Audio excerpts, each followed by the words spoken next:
Theatre's a strange place when the audience has gone home. The silence feels larger, the vastness of the space amplified by the absence of sound. The stage stretches out like a shadowed void, its curtains drawn back to reveal nothing but an empty platform. I've worked here long enough to know every corner of the building, every creak of its wooden boards and hiss of its pipes. Yet there's something about being alone in a theatre at night that never quite sits right with me. I was there to replace a faulty motor on one of the lighting rigs. A tedious, solitary job, but it paid well, and I didn't mind the peace. The theatre had been closed for weeks, its seats vacant, its stage untouched since the last production wrapped. My tools clinked faintly in the vastness of the room as I made my way up to the control booth. The place carried an air of forgotten grandeur. Ornate mouldings lined the walls, their edges dulled with age. The red velvet seats in the stalls below were faded, their once bright colour now dim. It was the kind of building that had a soul to it, as though it had soaked up decades of performances, applause, and whispered conversations. I climbed the narrow stairs to the booth, switched on the work lights, and started running through the checklist. The motor was jammed, but nothing I hadn't dealt with before. I set to work, the occasional clang of my spanner breaking the silence. That's when I heard the clapping. It was faint, almost distant, and I paused, wondering if I'd imagined it. It came again, clear this time, the measured sound of hands coming together. It echoed through the auditorium, coming from the direction of the stage. I looked down through the window of the booth, but the stage was empty. Just the bare boards illuminated by the dim glow of the work lights. The sound stopped as abruptly as it had begun. I stared at the stage for a moment longer, then shook my head and returned to the motor. It wasn't unusual for old buildings like this to make odd sounds. The rafters creak, the ductwork groans, and every so often you get a thump from something shifting in the walls. It's nothing, just a place settling into its own silence. The clapping came again. This time it didn't stop after a few beats. It continued, steady and deliberate, filling the air with a hollow rhythm. I set my tools down and moved to the booth window. The stage was still empty, the seats in the stalls below just as vacant as before. Yet the clapping grew louder, more distinct, as though it were coming from somewhere deep within the auditorium. I left the booth and made my way down to the stage. The steps echoed beneath my boots, the sound bouncing off the walls in a way that made it hard to tell where the clapping was coming from. When I reached the edge of the stage, the sound stopped again. I stepped onto the boards, my eyes scanning the rows of seats. The work lights cast long shadows across the floor, their beams revealing nothing out of place. I walked across the stage, my footsteps dull against the wood. The clapping didn't start again, but the silence felt charged, as though the air itself were holding its breath. I turned back toward the control booth, ready to call it a night, when the stage lights flickered. It wasn't a malfunction, this was different. They came on in a slow, steady sweep, one by one, illuminating the entire theatre. The stalls, the balcony, the stage. It was all bathed in harsh white light. Every seat in the stalls was empty except for one. It was near the center, about 6 rows back. The chair's occupant was still, their face turned toward the stage. The rest of the seats were vacant, rows of silent emptiness stretching to the far corners of the room, but that single figure stood out, their presence undeniable in the sea of nothingness. I recognized them instantly. The theatre's former director had passed away nearly a decade ago. His photograph still hung in the lobby, a testament to his years of dedication to the place. Yet there he was, sitting in the 6th row, his hands resting on the arms of the chair. His eyes, though I couldn't make out their detail from where I stood, were fixed on the stage. I froze. My mouth went dry and my pulse hammered in my ears. I couldn't move, couldn't look away. The stage lights flickered again, briefly plunging the room into darkness. When they came back, the figure was gone. The seat was empty, just like the rest. I backed off the stage, my legs shaky, my breath uneven. I turned and made my way toward the exit, leaving my tools where they lay. The clapping resumed as I reached the edge of the stage, echoing through the empty room. I didn't look back. The zoo was always different at night. During the day, the place had a kind of energy to it. Kids running around, parents shouting after them, the animals lazing in their enclosures under the midday sun. But when the gates closed and the visitors left, the energy drained away. The place became quiet, still. It was just me, the animals and the hum of the security monitors in the control room. I'd been working the night shift for about 6 months. The job wasn't difficult. Mostly it was walking the perimeter, checking locks and keeping an eye on the animals through the grainy feeds from the CCTV cameras. Occasionally I'd need to deal with a stray fox or a bit of rubbish caught in the wind, but nothing serious ever happened. That was why I liked it. The trouble began with the tapirs, or more specifically, their enclosure. It wasn't a large one, just a patch of grass and a shallow pool surrounded by a sturdy fence. One morning, the day staff found the gate unlatched. No sign of damage, no forced entry. The animals were still there, milling about like they always did. The staff assumed it had been a mistake, someone forgetting to lock it up the night before. It happens. No one made a fuss. Then it happened again. I double-checked the locks during my rounds that night. I knew I had, but the next morning the latch was hanging loose. The gate slightly ajar. Still no sign of anything getting in or out. No footprints in the dirt. No claw marks on the fence. Just the gate open. We set up a camera to keep an eye on it. The feed was pointed right at the gate, the whole enclosure framed neatly in black and white. I watched the playback with the supervisor the next day. There was nothing on it. Hours of footage showing the gate firmly shut. Then, somewhere in the dead of night, the feed cut to static for less than a second. When the image came back, the gate was open. No movement, no explanation. I started paying closer attention after that. During my rounds, I'd linger near the tapirs enclosure, shining my torch over the gate, the lock, the grass inside. The animals didn't seem to like it. They huddled together in the far corner, their small dark eyes fixed on the fence. They didn't move much except to twitch their ears or shuffle their feet. It was the way they stayed grouped up that struck me. Normally they'd wander around the enclosure, grazing or lying near the water, but at night they stayed close, pressed together like they were afraid of something. It wasn't just the tapirs. The big cats were restless too, pacing back and forth in their cages, tails flicking. The giraffes shifted uneasily, their long necks craning to look at things I couldn't see. Even the otters, usually so playful and noisy, huddled near the edges of their pool, quiet and still. The camera didn't help. Every night it recorded the same thing. The gate closed, a flicker of static, and then the gate open. The static wasn't long enough to hide anyone tampering with the lock. Besides, there was no one else on site and the lock wasn't broken. It was as though the gate was opening on its own.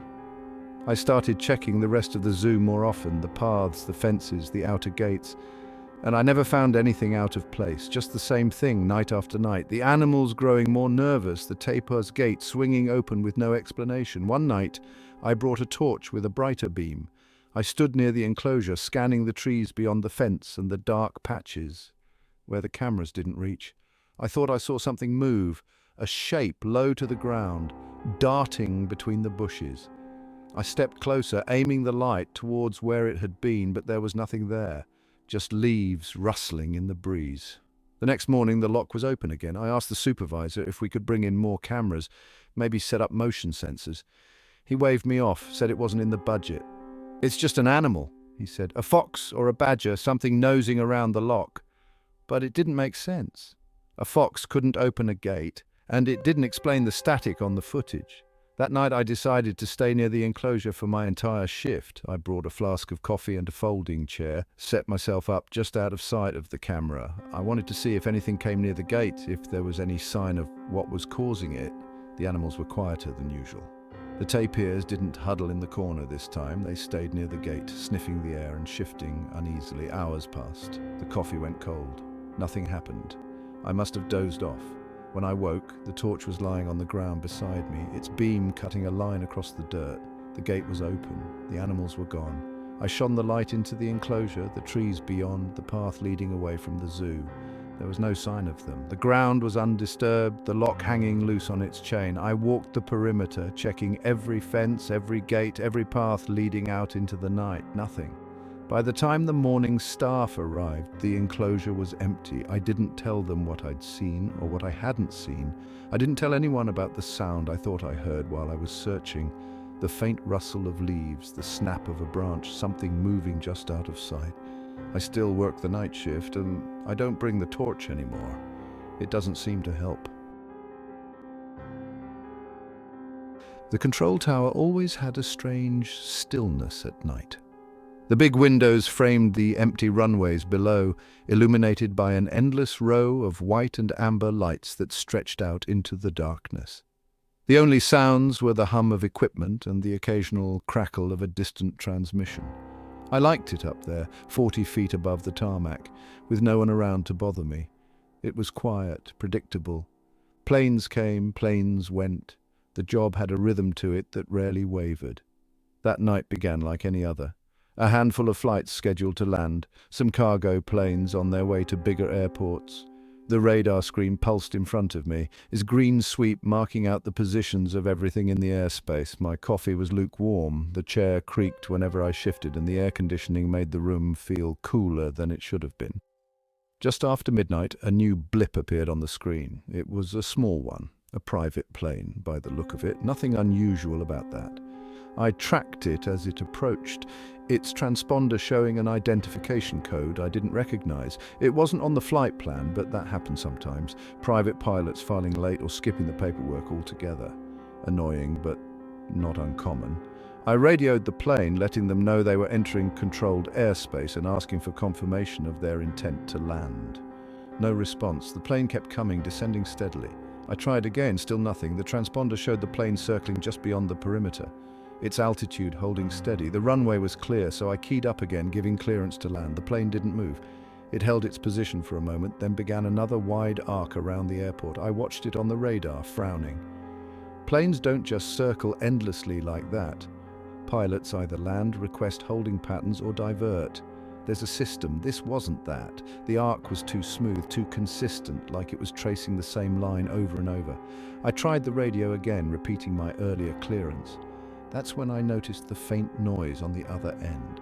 It wasn't static and it wasn't interference. It was breathing, steady, shallow breathing. It sent a chill through me. I waited, expecting a voice to follow, but the breathing just continued. I tried to reply, but the channel went dead. The plane made another circuit, its lights visible now as small, faint pinpricks against the black sky. The radar showed it descending slightly, but it didn't approach the runway. Instead, it banked sharply, looping back into the same arc.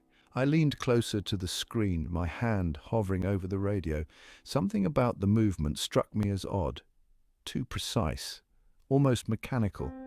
I switched to a secondary frequency, thinking maybe there was an issue with the radio on their end. I repeated my message, asking for identification and intentions. No reply, just the breathing again, barely audible this time, like it was coming from far away. I sat back, staring at the radar. The plane was circling lower now, just a few hundred feet above the runway. I expected it to come down at any moment, but it didn't. It passed directly over the control tower, its lights bright and steady, then climbed slightly, beginning another loop. The coffee in my cup rippled as a faint vibration passed through the tower. I checked the logs, trying to match the transponder code with any record of a flight plan. Nothing. The ID didn't exist in any database. I picked up the binoculars and scanned the sky, trying to get a closer look at the plane as it passed over again. It was small, sleek, the kind of aircraft you'd expect a wealthy business person or hobbyist pilot to own. But the windows were dark, completely black, no cockpit lights, no interior glow, just the navigation lights on the wings and tail. The radar showed it descending again, lower this time. It followed the same arc, perfectly aligned with its previous passes. The breathing came back over the radio, louder now, filling the channel. It was unbroken, steady, as though someone was sitting inches from the microphone. I shut the radio off. The plane looped over the runway again, close enough now that I could hear its engines. They weren't right. The sound didn't waver or pitch as it should when a plane adjusted its speed or altitude. It was constant, droning, as though the engines were stuck at a single setting. I checked the other screens, scanning for any sign of incoming flights or activity nearby. Nothing, just the plane circling lower and lower. The runway lights flickered briefly, and the monitors in front of me dimmed. I reached for the phone to call maintenance, but before I could, the radar screen froze. The blip of the plane remained, motionless, even though I could see it through the window, still circling. The breathing came back, this time without the radio. It filled the room, faint but unmistakable, coming from everywhere at once. I backed away from the console, my eyes fixed on the plane as it passed over the tower again. It was lower than ever, the sound of its engines vibrating through the glass. For a moment I thought it would land, but it didn't. It rose sharply, banking into another loop. When I turned back to the radar, the screen was blank. No blips, no sweep, just an empty green glow. The lights in the tower flickered and the breathing grew louder. The plane is still circling. The railway crossing was always quiet after sunset. A stretch of steel and wood laid out under a vast, uncaring sky. Nights out there were uneventful. That's why I took the job, patrolling a few hundred feet of track, checking the gates, ensuring no one tried anything foolish. It was mindless work, and I liked it that way. The air carried a biting chill that crept under my jacket, the sort of cold that clings to you when you're standing still. A faint drizzle had come and gone earlier, leaving the ground slick and shining under the orange glow of the overhead lights. Beyond the crossing, the forest stretched out into the dark, its trees swaying ever so slightly in a breeze I couldn't feel. The occasional rush of a train would cut through the quiet, the wheels throwing up sparks against the rails before fading back into silence. The first time I noticed the sound, I thought it was nothing, just a faint, distant cry carried on the wind. Could have been a bird or an animal. I didn't pay much attention, but as I walked along the track, the sound came again. This time it was sharper, more distinct. It wasn't a bird, it wasn't an animal, it sounded like a person. I stopped and turned, scanning the tracks and the bushes along the embankment. My torch swept back and forth, its beam bouncing off the glistening metal rails and damp gravel. Nothing. The sound didn't come again, so I kept walking. My boots crunched against the gravel, the only noise in the stillness. It was an hour later when I heard it again, faint, barely there but unmistakable. A cry. It wasn't a shout for help, not quite. It had a raw, desperate edge, like someone in pain or grief. I stood still, my breath fogging in the cold air, and listened.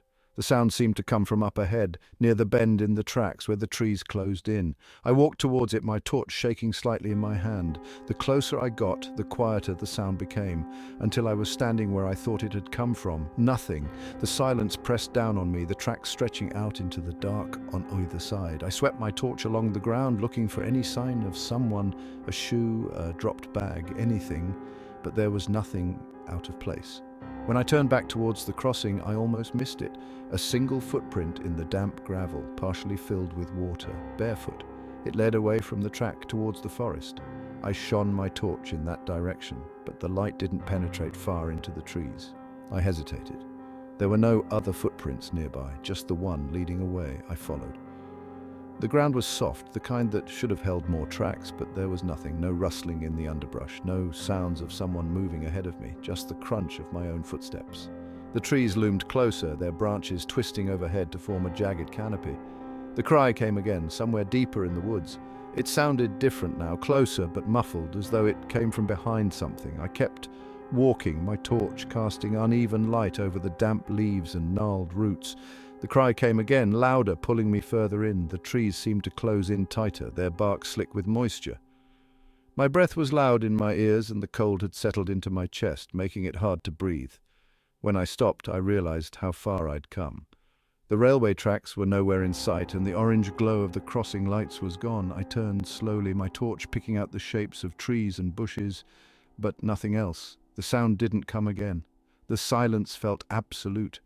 I noticed them when I looked down, footprints, bare and wet, circling where I stood. They hadn't been there moments ago. My heart hammered in my chest as I turned on the spot, my torchlight bouncing wildly off the trees. Nothing.